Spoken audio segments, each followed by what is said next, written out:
is first some ideas that I've got for my website, motherofall.org, which is combined with esoteric exploration, spiritual dive into self-awareness, consciousness, being connected with the universe inside of us. The you, like, Y-O-U, universe. Because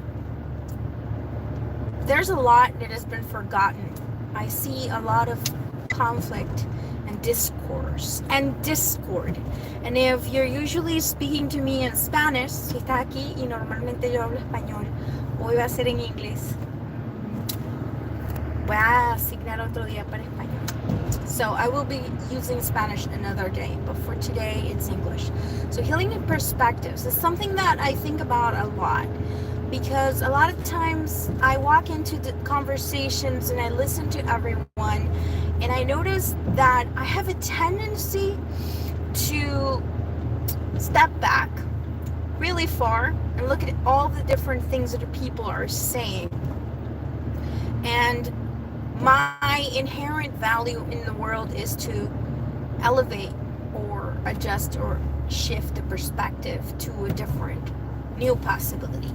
And usually those new possibilities come about when there's more people talking at the same time, when there's more people in discourse, and so therefore there's more ideas in the collective coming together. And I'm letting my words flow because I'm trying not to be too clicky, planny, controlled, but rather flowing. I feel that sometimes when I write like that, I write really beautiful things and really encouraging things. And my whole entire thing in the world is to be encouraging. So with that in mind and that in my heart, that intent to have healing perspectives, borrow those to the world, let me talk about the first thing that comes to mind, like the first topic that I have, and that's, what age are we in? A lot of talk is going on. Dawn of Aquarius, age of Pisces. Where are we? I am into astrology. I have not really been getting into astrology to read people's natal charts or to make predictions or so on and so forth for other people. I find that astrology is a very powerful and empowering tool for self-awareness, self-understanding, and self-reflection. A good example is when I was growing up, I was exposed to just tropical or, the generally accepted astrology. It's westernized, as in mostly, from what popularized. It's not like really truly linked anymore to the sources of most of the astrological knowledge, which is India, Vedic, none of that. There's a lot of astrology from magazines, like Cosmopolitan. Aries is gonna do this month, there's luck around the corner, all that nonsense crackerjack box astrology that most people consume, and all those memes that make people feel prominent, that feeds their ego and their pride, and inflates them a little bit, feel like, they have a leg up of everyone because they were born in November and they're freaking Scorpios. I've seen a lot of commentary and a lot of communication where people are holding on to these archetypes in a way that doesn't actually serve them in their personal growth. And I have a very different approach to astrology in that sense. Like, I like to think of it as a way to understand why I have certain inclinations or interests, or why I process the world the way I do, and how I can embrace that with a lot more acceptance. Because what I notice is that we're told a lot of things are negative, or we perceive them as very negative, and we don't realize that by knowing the dark side of something, you can actually use it to empower yourself. Say, for example, I really dislike the conversation that Pisces is delusional and naive, and they believe lies, and they're easily confused by, whatever you're thinking, like this dream state of being tricked into believing other people and misrepresented people. I talk about Pisces because I'm going to go back to Age of Pisces discussion. So the Age of Pisces, there's a lot about Pisces in its last, part of the zodiac house system, where there's a lot going on with perception and confusion and illusion. And so we're having that right now. A lot of people talk about it a lot. And I have this mentality, like, how far is the illusion, or is the idea that everything is deception the illusion? Like, that's a good question, because a lot of people talk a lot about they this and they that, and well, there's this imagined group that's doing something. And I remembered what I wanted to say about that. In my neighborhood, I'm driving through my neighborhood to go home. In my neighborhood, they're planting, they're putting in new plants in like every open area. And a couple of weeks ago, a neighbor put a picture of a patch where it seems like all the plants were dug up. And they wrote, "Oh, what a disappointment. What a bunch of assholes living in our neighborhood. Someone actually stole the plants. Like, where are we going?" And all the people joined in, and they were all talking about how horrible people can be. And I was like, okay, well, I don't know what proof you have that it was stolen, but okay. I find it weird if I think about it. Like, someone drove in the middle of the night in the fucking cold around the time that it snowed and just stole a bunch of plants from the ground. They're not even like flowering plants or rose bushes. They're just ugly little shrubs that are, they look like plucked chickens, but in plant form. You're gonna tell me that was stolen? Like, what? I just thought it was weird. So this week, 2-3 weeks later, someone posts a picture again and goes, "Oh my god, the plant thief struck again." And a neighbor says, "That's in front of my house, and no one stole the plants. They just haven't been installed yet. The company that does the work dug up the holes yesterday, and they're coming back on Monday," because it was Friday, "they're coming back on Monday to put in the plants." So it wasn't stolen, and I'm pretty sure the last batch wasn't stolen either. And people proceeded to continue to talk about all these horrible people that steal plants, or neighborhoods that have gone to shit, people being mean to each other and antisocial, because that's the narrative, that's the story that people would much rather believe.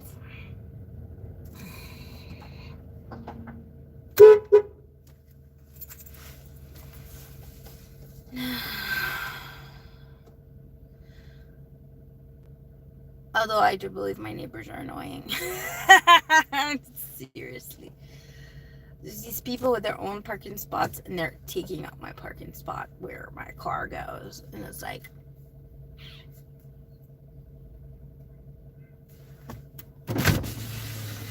I'm picking up something. Thank you. You're welcome.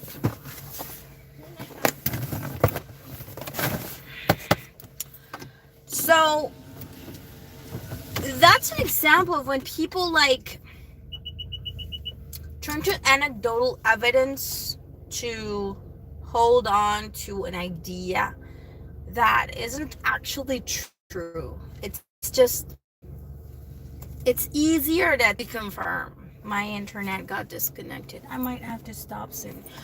And so there's like a lot of times where I notice that in people, their unwillingness to really truly investigate and mostly be more interested in perpetuating stories based on nothing, basically hearsay. And that is delusion. That is illusion. That is really it. Like when people repeat something that they read on a blog somewhere or saw in a video by some spiritual guru, they doing this and they are doing that. I go like, are they really? Like, has anybody come to my house and done anything to me? Because I'm pretty sure they haven't. And I'm pretty sure that most of the indoctrination and damage and wounding and trauma has happened within the family unit. And then I have to think about the truth and the reality that ancestral lines are actually like soul groups that are going through the journey of that exploration, of getting to know or experience living part of each other together. And so there's a lot going on in our ancestry that we're repeating that has nothing to do with some external entity or group or cabal. Oh my God, I hate that word. Cabal trying to turn people into, robots. I am very much against those ideologies because they instill too much fear. I allowed the last 2 years to consume some part of my joy, not all of it, but some of it, with stress and worry about this horrible agenda where someone is out to get me and make me a robot, for example. I wasn't really thinking about that, but I did have like an inherent fear of different things, and one of them was a narrative that if you don't participate the way they want you to, the way that they're promoting in general, then someone's gonna want to take your kids and force them and force you, like the threat in and of itself. But nobody came and told me that. There was no actual threat. It was just that commentary, that narrative. It became so deeply ingrained in the fear and worry, like, what if I don't do this and then someone comes knocking and says, ma'am, we're taking your kids? And there was stories of people who said that happened around them. And at the same time, it was like, okay, but nothing is happening around me. I'm not saying that other people are not having bad experiences, but I believe that research, like actually researching, checking, reviewing, making things sure, like, hey, check it. Is this hole really from someone stealing a plant, and is it instead actually the company preparing the ground?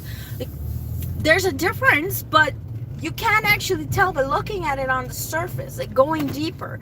And the depth is something that most people are not usually willing to do or engaging with. Like, I don't know if they don't want to, but there's a certain like laziness, because in a dream state you just kind of go with the flow. Whatever comes your way, you'll be like, oh, I guess that's what's happening. Like, my grandma used to have kind of like that idea and that opinion when she was a kid. She said one time, like, with regards to family trauma, she was like, well, my dad died and my mom was single and young, widow and young, and, well, young-ish, but she didn't have anybody, so she remarried and left me with other people. And then she said, well, that's life. And it's like, okay, why have you never investigated why it happened? Like, why do you not have information that tells you what happened to your mom? Like, she was broke, or her husband left her in debt, or whatever reason. Nothing. It's like just not knowing because of not thinking. I should investigate. Maybe that's my way of doing things. Like, I like to investigate, I like to check.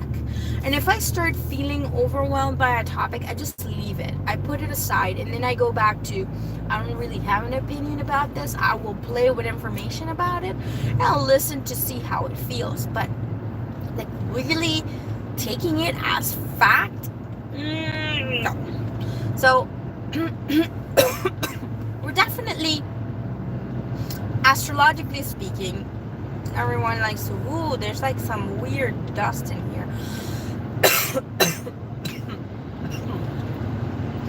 I think I have hay fever. Like it's spring. There's like these trees, all of them super blossoming as them. I can't stop coughing. So certainly people are like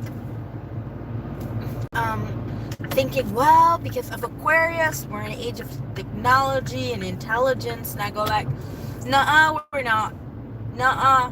I mean, the percentage of people who actually engage in investigation, research, and study and intellectual topics is minute compared to the amount of people that are just like consuming drama.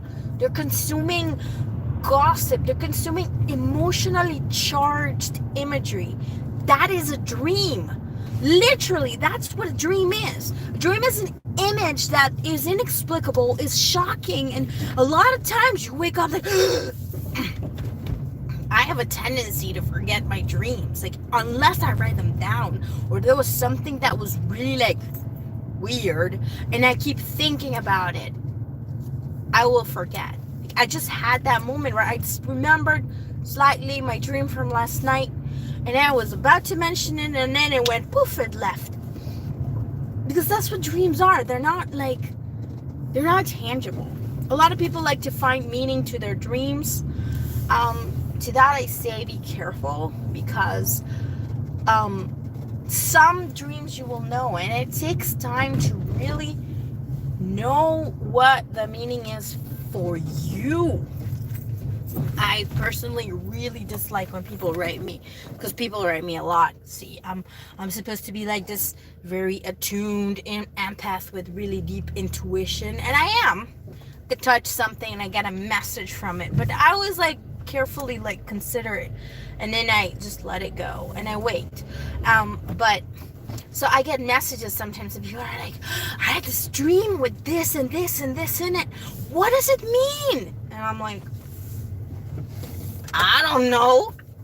I mean, yeah, imagery. I mean, snakes can mean betrayal. Depends if that's what it means to you. Because, you know, to some people, snakes are like, I don't know, calculated hunter, you know, calculating hunter. Very unemotional. A lack of emotion, like being unemotional, can also be a snake. A snake can also be someone who's like, you know, burrows for a long time after they ate. You know, it takes really long to digest it. Like all those animals and dreams and symbology, they have written books about them, but I still think that there's something to be said about what does it mean to you. Because a lot of times people think that they're dreaming about something because that's what the symbol means. And I was like, well, let me tell you, sometimes the thing that you're dreaming is just really your emotional inner struggle coming out. Or something that you're getting ready to let go. For me at least. When I was a kid and a teenager, I have crushes on kids at school, like friends or whatever. Every time that I would dream that they like me, it was kind of like a signal that something was going to happen at school with them, and my friendship with them, that was going to change my feelings about them. Immediately. Always happened. I could not shake the feeling that something weird and strange was going to happen within me. Like I was gonna be like, I like this person, they're so fun, and they do something, and it was like, and it always precedes like a dream. Like I would know that something's changing. The message is for me. And sometimes I also kind of tap into future world events, but that's weird. And I just kind of go like, yeah, let's leave it at that. I don't like to be like, oh, let me step into prophetic word for the whole world, because I think that our intuition is reading into all the different frequencies, aspects of reality that we don't perceive with our eye. It's like not our senses. We have more senses than what we're actually uh, connecting with. Like we ourselves are not fully aware of the different things that we can tap into and understand. A lot of times we tend to think that there's just the five, six senses and that's it. But children that experience life trauma, they learn to read a room, whether it is by energy, and this is in silence. They're not looking at people's faces all the time, but a lot of times they're also reading small changes, um, biometric changes, basically. How do you explain that? A lot of people aren't aware of this, but it does happen. It happens a lot more with people who have had to develop that skill for survival. So survival, that's a big topic as well. But so illusion, deception, a lot of the illusion is self-inflicted, and that's hilarious because it's naivete. It's I'm naive. I'm not gonna ask a question, and it's because we don't know what we're supposed to ask. Like, you don't know what you don't know. That's literally where we are. Most of us, whoa, I think someone hit a car. Oh no, they hit the bumper, like on the ground. That was a little bit weird. Anyways, I think I'm gonna cut the video short for here today. If you have any comments or questions, I welcome them. And I'll be back with Healing Perspectives and motherofall.org. Have a great day. Bye.